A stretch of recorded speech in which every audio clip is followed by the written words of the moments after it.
Thank you for tuning in. This is your boy Big Singleton Beats. Here, and the topic is Black History, man, of pimping. I figured I'd just go ahead and enlighten you guys on the base of where it all stems from. Some of you may know, and I think a lot of people have just overlooked it. But we got a lot of movies out there from 12 Years a Slave to Uncle Tom's Cabin, Roots, Half Slave, Half Free. I mean, the Northrop, what's that, Nathan's Odyssey or something like that, I believe it is. But anyway, in these movies, you see slave owners and whatnot. They have bought these balls, these little parties they throw. And as you know, they get Dougie and they dress up and go to those balls. Now, in the pimp world here, outside of slavery, modern day, you got the players' ball, with cats get all snazzy and whatnot, dressing their finest or whatever, and they hit they hit the ball. They showing off their women, showing off their monies. Back then it wasn't about so much being flashy for us money and concern and all that because they flashed their money in a different way, and they was selling us. They have about 3, 4 blacks up on the stage. Could be a whole family. Husband, wife, 2 daughters, and the son or whatever, and they selling you as a set. You know, $3,000 or $4,000 for all. Or you may see one sister. What I'm saying, with a markdown price on her. She was once 1,200, now she 1,100. They got the X on the sign and everything. You can see that on Uncle Tom's Cabin, I believe it was. And they sold the whole broad, while we sit out and we, stretch a broad out, every nook and cranny, sent out every damn day type shit, which is even worse than what they did. But that's where it stems from. A lot of things that we do stems from slavery, you know. Back then also, they, when they wanted to make extra money, they was able to sell liquor and they was able to sell it and call it homemade liquor, But when others started getting involved, it became bootleg, you know, and you end up getting charged for that, Blacks couldn't make no bootleg liquor and, and have no involvement in it without getting beat, whooped, taxed, or, and when I say taxed, they extorted that ass, you know, you know, or they got rich.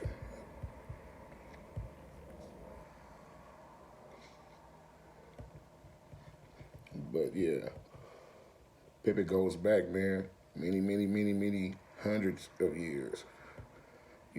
We were the prime examples of hoes.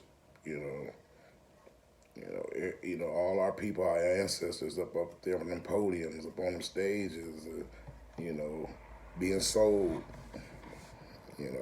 at full price.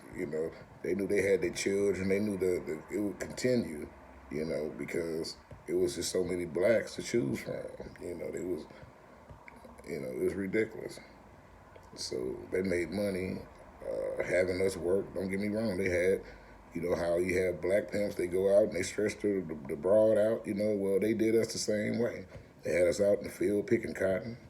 They had us out in the field picking corn, shucking corn, getting rice. I mean, whatever it was, And actually, they didn't have to pay for it. They didn't pay us shit, you know.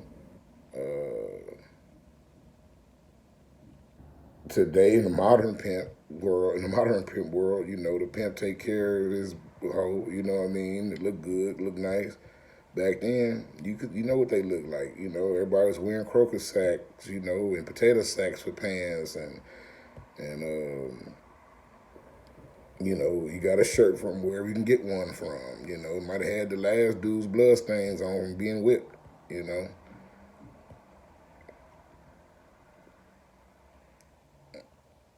But these are the bases, man, of a lot of our hardship. You know, it's still some people, black people today, that don't read, don't choose to read because there's still a slight fear there. Or just the fact that they've saw so many movies where reading would have got you beaten, killed. Being able to spell a word got you killed or beaten, And we afraid to know, which is the thing, which is so scary. Today is more freedom to learn, to read and learn what you want. But because of that trait that was set many years back, book is just secondary to a brother's mind, a black person's mind, Reading, it's just, we read what we need to, come from the welfare office, you read that, newspaper, see what's going on in the sports or in the neighborhood, you read that, and it's almost like you hurry up and tuck it away as if somebody's still watching you and you can't venture out more, and read all that you want. I advise everybody, man, to read. You are free to read now. It's okay. You're not going to get in trouble for reading. There's so many brothers in the pen that come out educated, because they locked in there with them books. And after you get tired of looking at them walls for a while, you end up reading those books. And those things it's things in those books, man, that open your mind and give you ideas to help you in the real world. That's why you have so many successful people in the world, and I'm not going to even put races on it, but y'all know what it is, how something starts off in the beginning dictates how it ends, and if one was on the shitty end of the stick in the beginning, then that shitty end of the stick thing is going to linger for a while,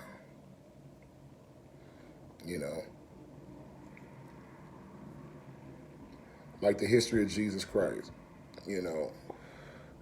they left so much of a stain and had so much document and doctrine on when he walked this earth that it's impossible to get rid of him now.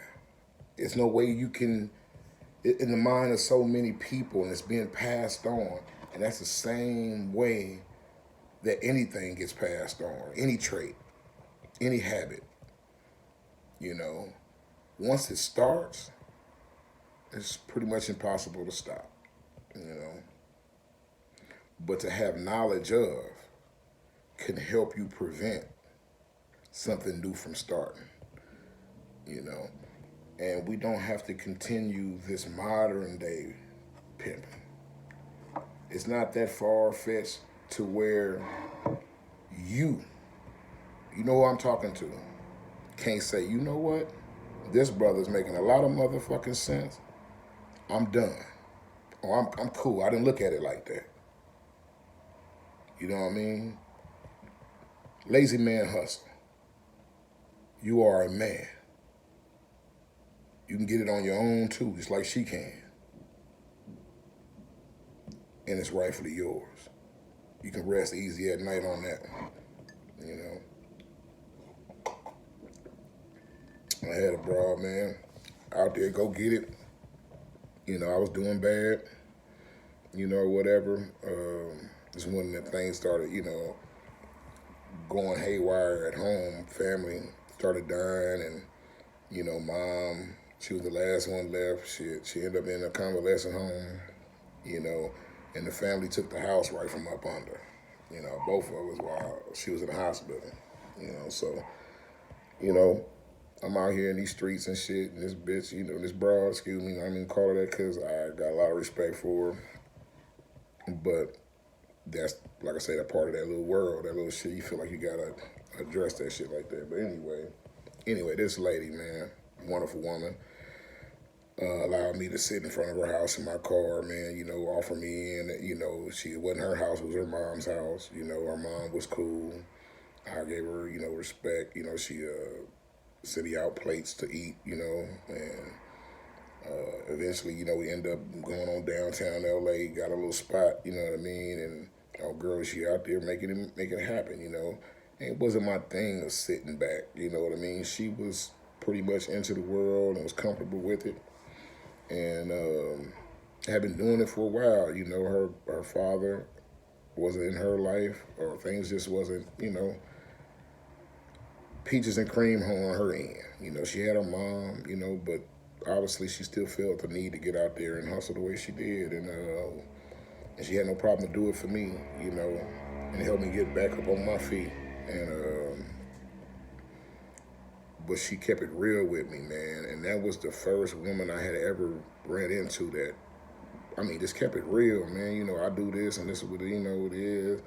But don't get me wrong, she did kind of come at me in the beginning on some old boyfriend girlfriend shit, you know what I mean, or just some regular type, hollering type shit like a norm. And I later found these things out when I ended up hitting my hard time. It had been a pastime of hers, or either she was still active and doing it, whatever. It didn't matter to me at the point. I don't know where she's at today. I have a bad feeling, and I pray it's different, but I haven't gotten a response after I reached out. Just want to know that person's still okay, man, and it changed her life or not, and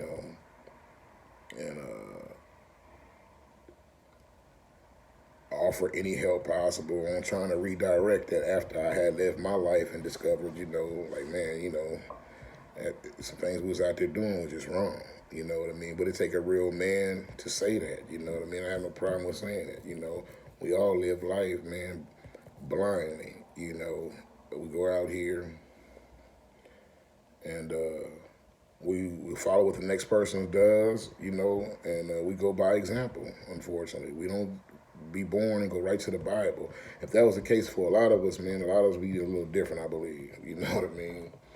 But anyway, like I said, today my subject was just on Black history and enlightening you guys about pimping and its roots and how far it goes back, as well as enlightening you about other things that stems from slavery as well.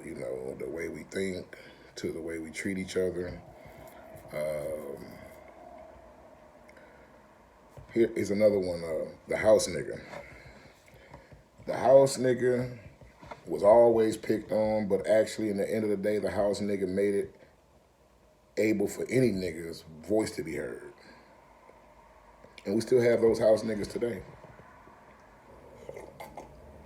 And they're lighter forms of us or whatever.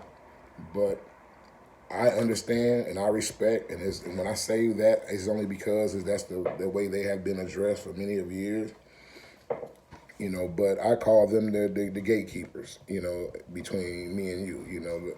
They hold those keys. They open those doors for a lot of us that wanted things done, but couldn't right off the bat have our voices heard,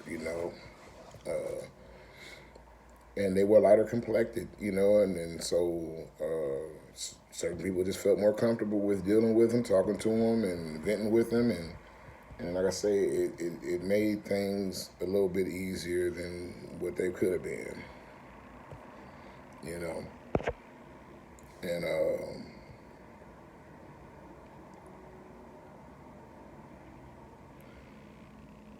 yeah. I just got a text, man. But anyway, I ain't gonna let that deter me though. But yeah, man, I just felt it was my duty to go ahead and go ahead and throw that out there for y'all, man.